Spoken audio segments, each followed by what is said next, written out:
Good morning बेटा। मैं मीनू माहेश्वरी, आपकी 10th की हिंदी की विषय अध्यापिका। और अब तो बताने की ज़रूरत ही नहीं है, हम लोग की पहचान हो गई। आवाज़ से भी, बाई फेस भी आप लोगों ने देखा। तो आज मैं अपनी नेक्स्ट क्लास कंटिन्यू करने जा रही हूँ।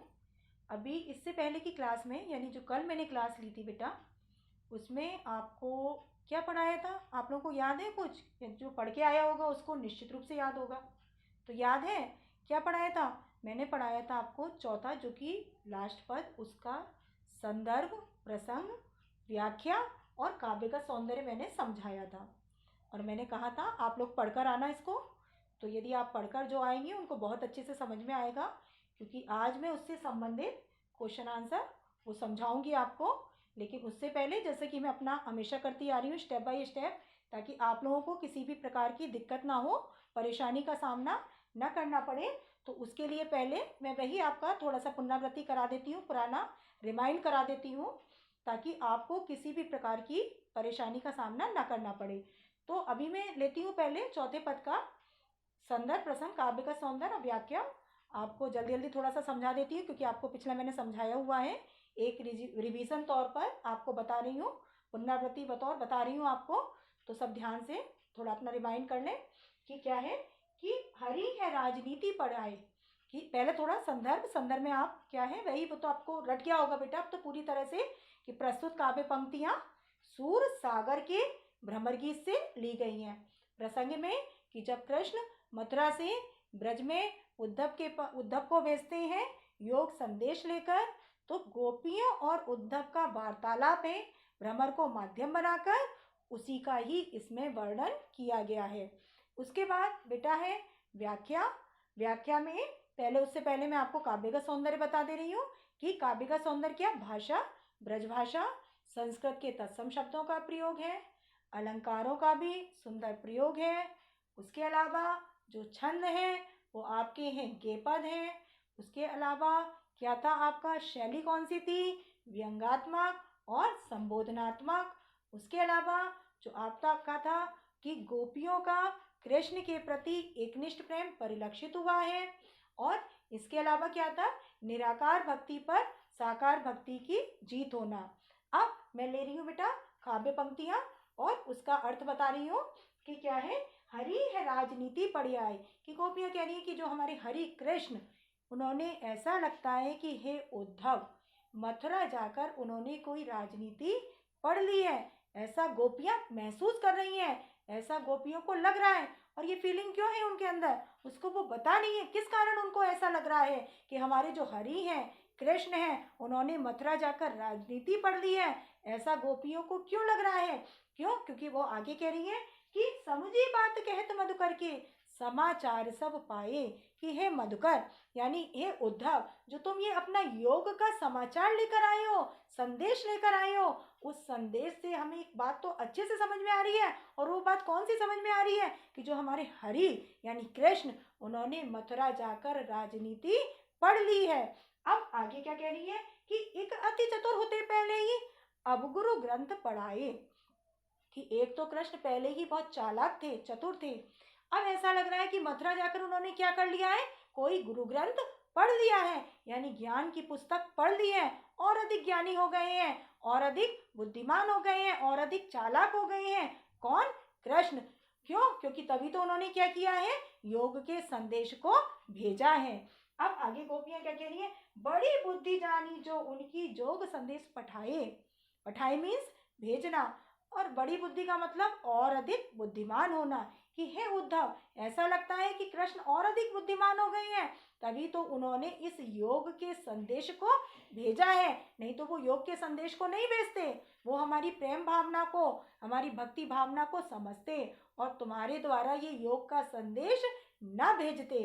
अब आगे गोपियां क्या कह रही हैं कि ऊतो भले लोग पहले के परहित डोलन धाये, कि हे उद्धव, यहाँ व्यंग कर रही है गोपियां पूरी तरह से, उद्धव पर कटाक्ष कर रही है, ताना दे रही है उद्धव को, और देते हुए क्या कह रही है कि हे उद्धव, पहले के लोग बहुत भले होते थे और एक स्थान से दूसरे स्थान जाते थे। किस भावना से? परहित की भावना से, परोपकार की भावना से, दूसरों की सहायतार्थ भावना से जाते थे।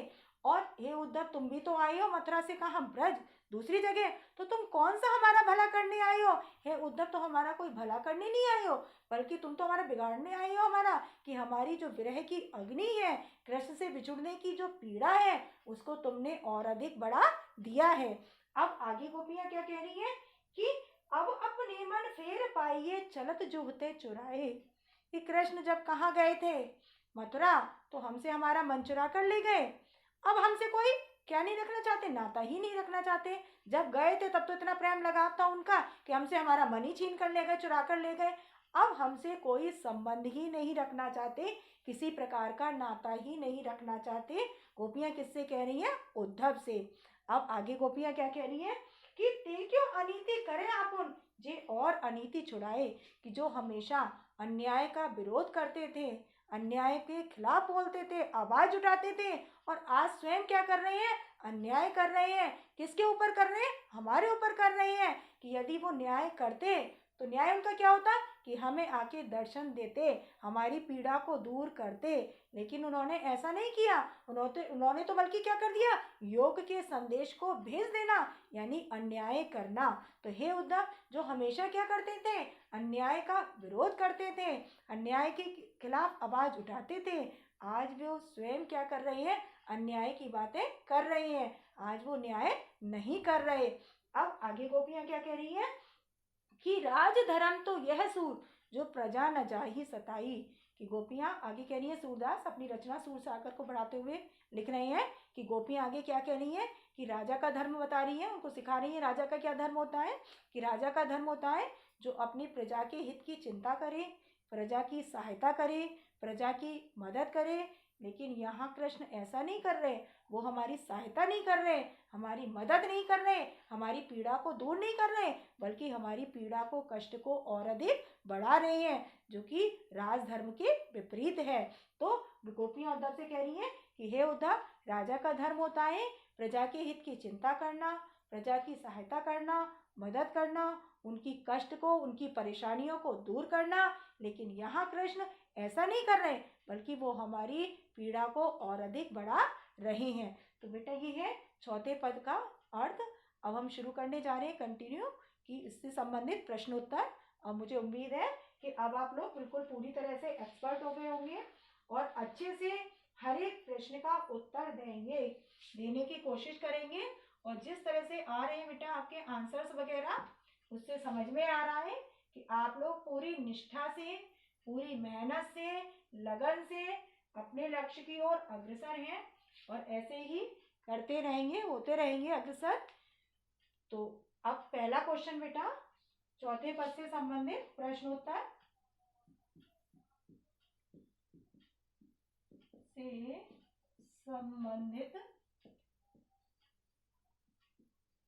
संबंधित प्रश्नोत्तर।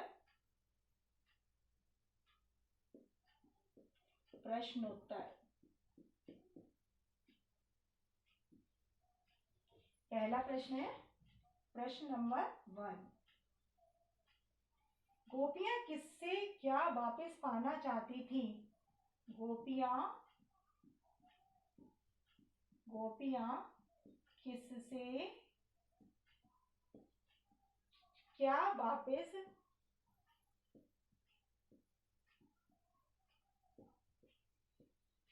पाना चाहती थी? गोपियां किससे क्या वापस पाना चाहती थी? तो आपको बताना है, दो क्वेश्चन है, किससे और क्या, दो हैं एक ही में ही। कि गोपियां किससे, कृष्ण से क्या वापस पाना चाहती थी? क्या वापस पाना चाहती थी? अपना मन, जो कृष्ण क्या कर ले गए थे? चुरा कर ले गए थे। तो इसमें किससे का मतलब क्या है कि गोपियां किससे क्या वापस पाना चाहती थी? तो किससे का मतलब है कृष्ण से, और क्या का मतलब है मन से। क्यों लेना चाहती है वापस? क्योंकि उनको लगता है कि कृष्ण ने मथुरा जाकर राजनीति पढ़ ली है ना, और अधिक बुद्धिमान हो गए हैं और अधिक चतुर हो गए हैं। तो इसलिए गोपियां क्या करना चाह रही हैं कि कृष्ण से अपने मन को वापस लेना चाहती हैं। तो पहले प्रश्न का उत्तर सबको अच्छे से समझ में आ गया होगा कि गोपियां किसी से क्या वापस पाना चाहती हैं। तो गोपियां कृष्ण से अपने अपने मन वापस लेना चाहती हैं। अब दूसरा है बेटा कि योग का संदेश किसने भेजा था। दूसरा, योग का संदेश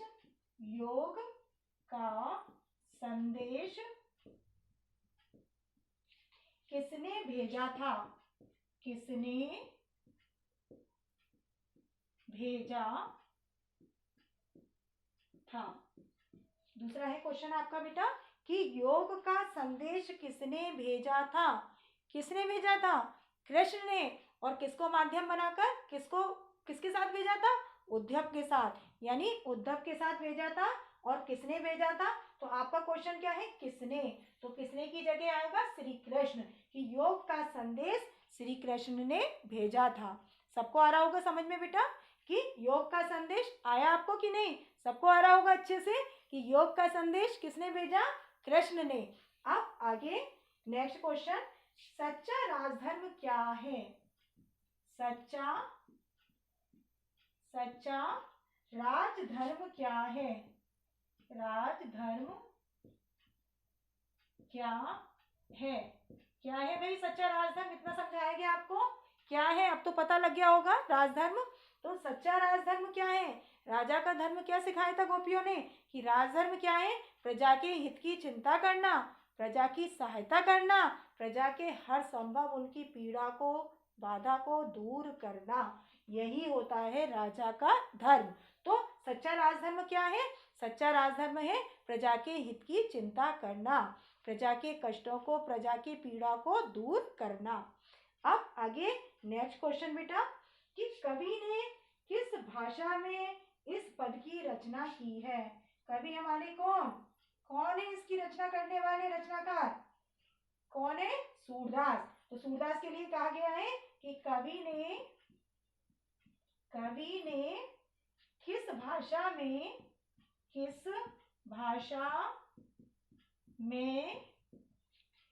इस पद की रचना की है। इस पद की रचना की है।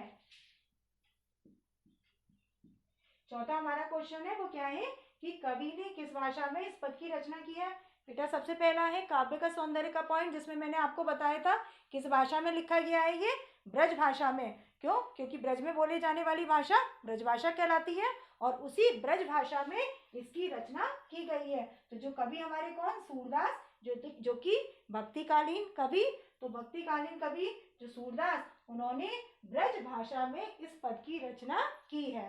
अब आगे नेक्स्ट क्वेश्चन आपका बेटा क्वेश्चन नंबर 5। क्वेश्चन नंबर 5 है कि गोपियों को कृष्ण में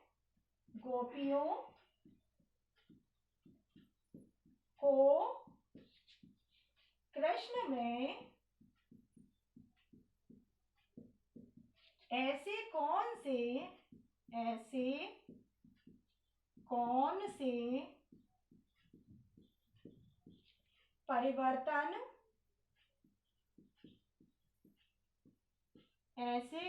से परिवर्तन दिखाई दिए जिनके कारण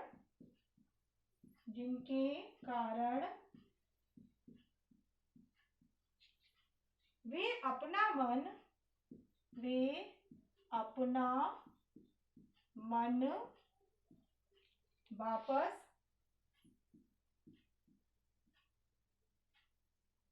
लेने की बात कहती हैं।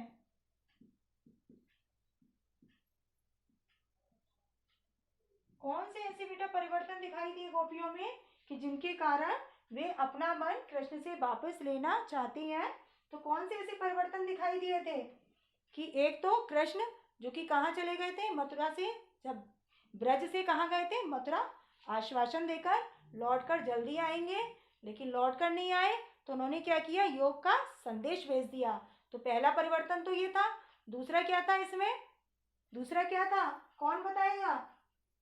कि जो हमेशा क्या करते थे, अन्याय का विरोध करते थे, और आज क्या कर रहे हैं, वो स्वयं अन्याय की बातें कर रही हैं। तो दूसरा ये भी है। और तीसरा क्या है कि पहले से तो हमसे हमारा मन चुरा कर ले गए, अब हमसे कोई नाता भी नहीं रखना चाहते। कौन? कृष्ण। तो गोपियों में ये सारे प्रश्न आप अच्छे से समझे कि क्या कहा जा रहा है कि गोपियों को कृष्ण में ऐसे कौन से परिवर्तन दिखाई दिए कि जिनके कारण वे अपना मन वापस लेने की बात कहती है। तो कौन कौन से परिवर्तन दिखाई दिए? एक पहला परिवर्तन जो कि चलता चला रहा आपका, कि गए थे आश्वासन देकर लौटकर जल्दी आने का, लेकिन लौटकर जल्दी नहीं आए, वापस नहीं आए, बल्कि उन्होंने क्या किया, उद्धव के द्वारा योग का संदेश भेज दिया।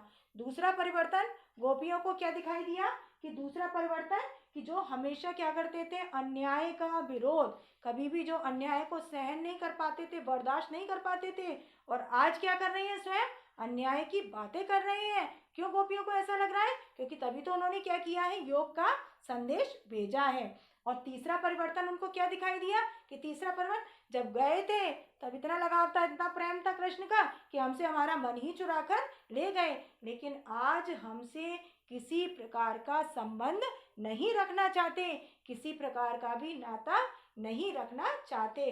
तो इन परिवर्तन के आधार पर गोपियां क्या कर रही हैं कि अपने मन को कृष्ण से वापस लेना चाहती हैं। अब आगे नेक्स्ट क्वेश्चन है बेटा, आप लोगों को समझ में आ रहा होगा बेटा अच्छे से, क्योंकि जो अच्छे से सुनेगा उसको बेटा अच्छे से समझ में भी आएगा, जो ध्यान से समझना चाहेगा। तो ऐसा नहीं है कि नहीं आया समझ में, अच्छे से समझ में आएगा सबको। नेक्स्ट क्वेश्चन जो हमारा है बेटा, कंटिन्यू करते हैं। क्वेश्चन नंबर 6, प्रश्न नंबर 6 आपका, वो क्या है, पाठ्य पुस्तक के आधार पर बताइए, पाठ्य पुस्तक के आधार पर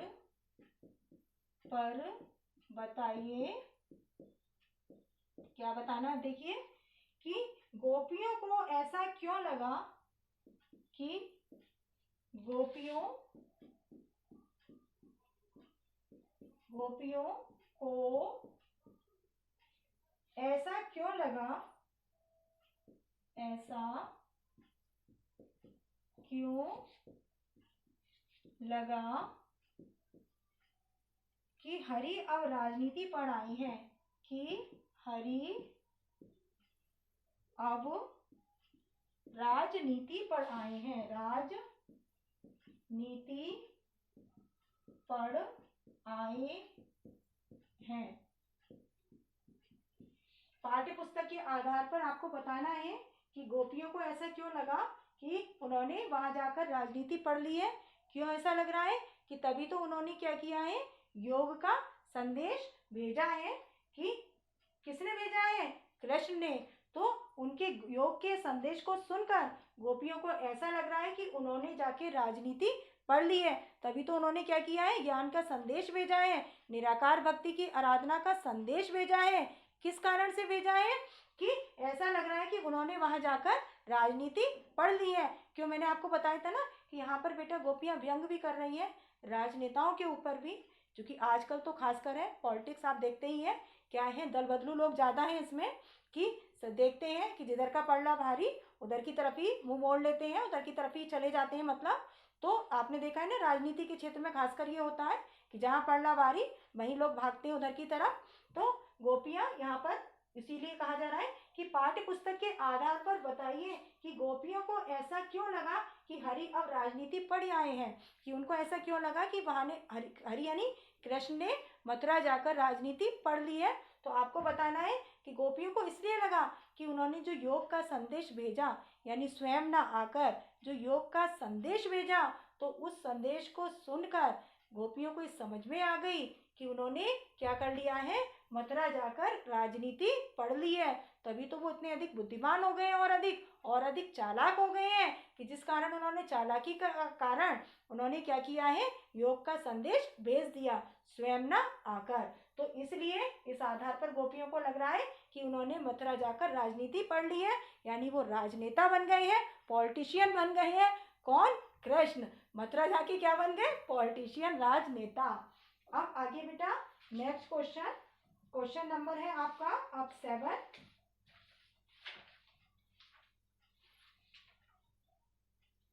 प्रश्न नंबर 7 है, वो आपका है क्या है? समाचार सब गुरु ग्रंथ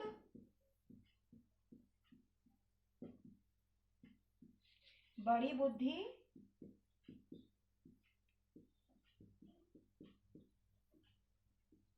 में प्रयुक्त अलंकार का नाम बताइए। अलंकार का नाम बताइए। बताइए। अब तो आप लोग खुद से बता सकते हैं, सब एक्सपर्ट हो गए हमारे बच्चे, सब अच्छे से समझ रहे हैं, बता सकते हैं। समाचार सब, गुरु ग्रंथ, बड़ी बुद्धि, तीन अलग अलग है बेटा। समाचार सब सा और सा दोनों में सा वर्ण की आवृत्ति, गुरु ग्रंथ गा और गा वर्ण की आवृत्ति, और बा यानी बा वर्ण की आवृत्ति। और सभी जानते हैं जहां वर्णों की आवृत्ति होती है वहां पर होता है अनुप्रास अलंकार। तो आंसर आपका क्या आएगा? अनुप्रास अलंकार।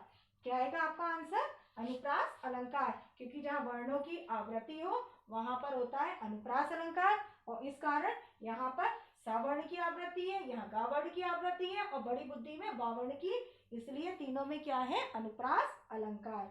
अब नेक्स्ट क्वेश्चन है, प्रश्न नंबर हमारा 8 है। मधुकर शब्द किसके लिए प्रयुक्त किया गया है? मधुकर शब्द